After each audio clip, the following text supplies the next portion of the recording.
I am just off the beautiful coastline of Port Elizabeth. Went for an early morning cycle this morning. I'm heading back now because I've got to climb on a plane to get back to Johannesburg. Got some family commitments today. It's been an amazing time in Port Elizabeth, but this morning I sat on the bike and I've been thinking, oh, how dreadful it is to go back to Johannesburg, how hard it is to cycle there, climb into a car, drive half an hour to the cradle, same place, then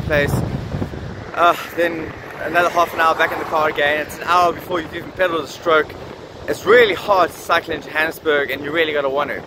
And then I stopped myself for a second and I thought, well, Richard, you know, there's nothing to stop you from moving back to Port Elizabeth. Nothing. But the problem is that we take the power away from ourselves by complaining about things that we actually can change. And the reason we don't change them is because the cost of that change is too high. I'm not going to move back down to Port Elizabeth right now, although I loved living here and I'd give anything to live here again. Well, would I give anything? No, I wouldn't, because what I've got to give up are my girls. I've got to move away from my girls, and that cost is just too high. If that's a choice that I choose to exercise, and I do have a choice, I can move. But if I choose to stay, I can't moan about being in Johannesburg, because then I'm disempowering myself and I'm actually becoming a victim. I'm allowing myself to become a victim. So the minute I do that, it's called the law of attraction. Any thought that we put in our mind is just going to grow. Your mind is the most powerful thing. In fact, it's the most powerful filtration system on the planet.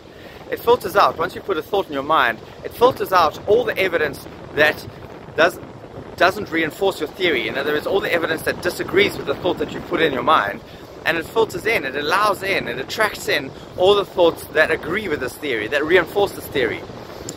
Today's a Monday, and people love to moan about Mondays. I know I'm going to go back and sitting at the airport, I'm going to look through social media, and my feed is going to be full of people, oh, Monday this, Monday that. And the minute you even have that thought, your brain is going to look for all the reasons to reinforce the theory that Mondays are cuck. So your Monday is just going to get worse and worse and worse, and yeah, it's a Monday. Thank God it's Tuesday tomorrow. Well, no. There are a whole lot of things that happen on a Monday that your brain filtered out. It filtered them out because you put a thought in your mind. Control your thoughts, control your life. So here's the thing.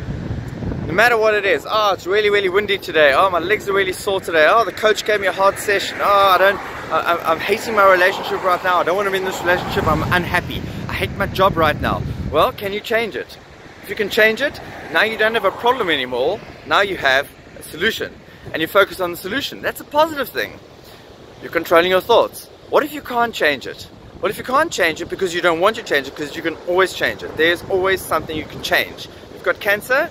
Well, I can't change the cancer, but I can change my attitude towards the cancer. I can do a whole lot of things that are really positive that are going to help me to fight the cancer. Or I can just be a victim. The choice is yours. You always have a choice.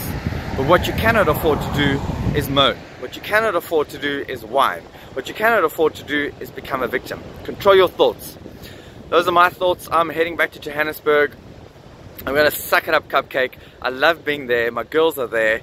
And those are my thoughts for the day. Cheers. Have a wonderful one. Peace.